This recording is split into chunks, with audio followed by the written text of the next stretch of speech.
Eduardo Bolsonaro condenado, domiciliar do Jair por um fio e treta entre Lula e Trump no G7. Se você não conseguiu acompanhar as notícias durante a semana, eu tô aqui para resumir tudinho para vocês. Vamos lá, gente. Foi uma semana aí corrida entre o primeiro e o segundo jogo do Brasil na Copa do Mundo, porque aparentemente está todo mundo falando disso. E olha, a gente começou a semana falando indiretamente sobre isso também. Logo na segunda-feira, nós trouxemos aqui essa notícia trazida aqui pelo nosso querido Vitor Hidalgo sobre as acusações que foram levantadas contra o presidente da CBF, o Samir Chaud, pelo Léo Dias, pelo portal Léo Dias, né? O Léo Dias já havia prometido que se o Brasil perdesse algum jogo, ele ia trazer um monte de sujeira sobre a CBF. O Brasil tecnicamente empatou, não perdeu o primeiro jogo, mas já foi o suficiente. De acordo com o portal Léo Dias, dinheiro da CBF estaria sendo usado para levar uma suposta amante do Samir Chaud para os Estados Unidos. E olha, gente, não ficamos só nisso. Na terça-feira, nossa querida Daiane Oliveira trouxe mais essa aqui, na qual o Léo Dias trouxe mais informações sobre o Samir Chaud, dizendo aí, falando aí, por exemplo, sobre o tratamento misógino que ele daria para as jogadoras da seleção feminina. E não satisfeitos, na quarta-feira nós trouxemos mais notícias sobre esse imbróglio todo aí, falando sobre a demissão de Ivan Moré, um dos jornalistas do portal Léo Dias, aí, como trouxe pra gente a nossa querida Daiane Oliveira, que teria brigado com o Léo Dias porque ele não queria que essas notícias sobre Samir Chaud fossem veiculadas, com medo de perder a sua credencial na Copa. Então aí, como vocês viram, essa treta entre Léo Dias e CBF rendeu 3 dias de notícias aqui para o Meteoro Brasil. Mas enfim, vamos para a próxima notícia. Ainda também na segunda-feira nós tivemos que falar sobre essa notícia que chocou o Brasil durante o final de semana, né? A morte da Maria Eduarda Rodrigues de Freitas, na cidade de Limeira, no interior de São Paulo, que foi arremessada para um salto de rope jump sem a corda e acabou falecendo, infelizmente. 3 homens que organizavam esses saltos de rope jump, né, foram presos e também começaram a rodar algumas questões que provavelmente serão abordadas no decorrer das próximas semanas. Entre elas tem a questão de o que houve com a webcam que a Maria Eduarda estava carregando durante o salto, que não foi encontrada, que pode conter provas que ajudem a explicar o que aconteceu. E também uma questão sobre uma possível demolição da Ponte do Esqueleto, que foi onde ocorreu essa tragédia aí.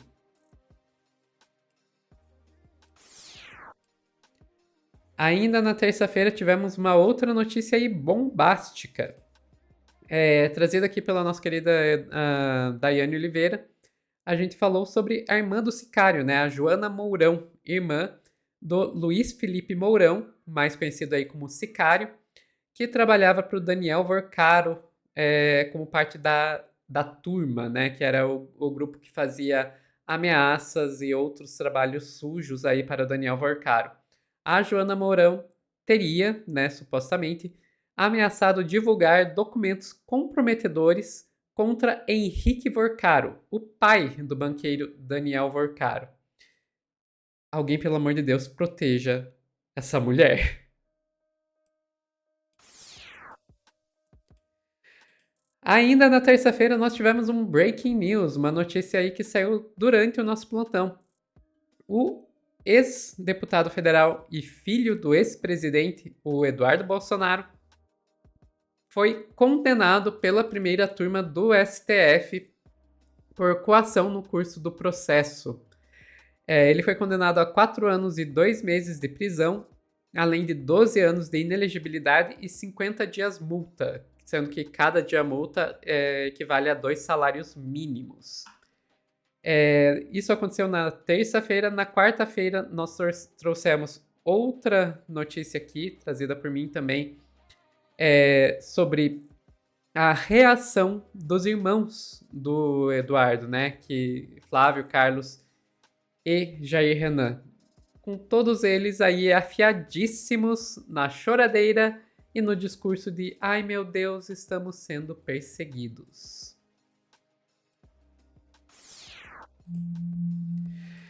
Aí nós tivemos outra notícia aí na terça-feira envolvendo o clã Bolsonaro. Estamos falando da arma apreendida do Jair Bolsonaro.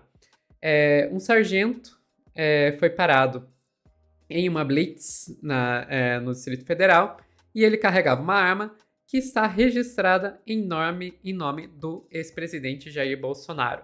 Essa arma estaria danificada e estaria sendo levada para ser consertada. O sargento em questão se apresentou como membro do GSI, algo que foi negado depois pelo próprio GSI. E o Alexandre de Moraes deu 24 horas para que Bolsonaro se explicasse sobre essa arma. Daí na quinta-feira eu voltei aqui com essa outra notícia falando sobre a resposta da defesa do Jair Bolsonaro para o Xandão. Basicamente a defesa do Bolsonaro mandou um foi mal, tava doidão. Né? Segundo eles, a arma teria sabotada pela própria equipe do Bolsonaro para protegê-lo por causa do estado mental alterado que ele estava, que inclusive teria sido o que teria levado ele a violar a tornozeleira eletrônica em outra circunstância, né? Em outro momento. O Bolsonaro teria percebido que a arma estava danificada, sem saber que tinha sido feito pela sua própria equipe, e por isso teria mandado consertar a arma. E daí fica a pergunta, como exatamente o Bolsonaro percebeu que a arma estava danificada? Ele tentou disparar essa arma? Né? Uma pergunta importante. A outra pergunta que está na mente de todo mundo é como isso vai afetar a domiciliar do Bolsonaro? Porque a domiciliar ela foi determinada por apenas 90 dias, o que significa que está para terminar agora no final de junho. Será que depois dessa bagunça com uma arma, o Alexandre de Moraes vai renovar essa domiciliar? Fica a pergunta. Indo aí para nossa próxima notícia, vamos para quarta-feira, que tivemos aí Lula, nosso presidente Luiz Inácio Lula da Silva, no G7. Durante a participação do Lula no G7, vazou o áudio dele enquanto ele conversava com Friedrich Merz, primeiro-ministro da Alemanha, e com não vou lembrar o nome dela, com a diretora-geral do FMI, na qual o Lula fala que ele não é nem nunca foi um esquerdista. Também nesse mesmo dia nós tivemos o presidente dos Estados Unidos, Donald Trump, chegando à reunião e diante de todos os líderes do G7, falando I'm the boss, eu sou o chefe, e o Macron rindo como puxa-saco que ele é. Enfim, na quinta-feira nós tivemos mais uma notícia sobre a participação do Lula no G7, na qual o presidente Trump fez um discurso, né, uma coletiva de imprensa, na qual ele falou sobre o Bolsonaro Júnior, dizendo que o Bolsonaro Júnior teria sido preso por causa de um discurso que ele fez no Texas e estava concorrendo à presidência da República. Que é uma história sem pé nem cabeça. Quem foi preso foi o Jair Bolsonaro, não nenhum de seus filhos. Quem está concorrendo à presidência da República é o Flávio Bolsonaro. Quem vive no Texas e foi condenado foi o Eduardo Bolsonaro. Aparentemente o Trump, na sua confusão mental, misturou os três numa única pessoa, o que mostra o quão próximo e o quanto ele realmente está preocupado com o clã Bolsonaro, né? O Lula respondeu a tudo isso em uma outra coletiva da imprensa, na qual ele falou que o Trump não deveria se meter nos assuntos brasileiros e que os Estados Unidos poderiam aprender com o Brasil como fazer uma eleição. Mandou bem, Lula. Ainda na quinta-feira tivemos o toque, toque, toque da Polícia Federal na porta de Jacques Wagner. Pois é, Jacques Wagner foi alvo da nona fase da Operação Compliance Zero, que investiga aí o escândalo do Banco Master, sendo acusado de ter recebido benefícios na forma de um apartamento no valor de 3,5 milhões em Salvador para atuar em favor de Daniel Workari e do Banco Master no Senado.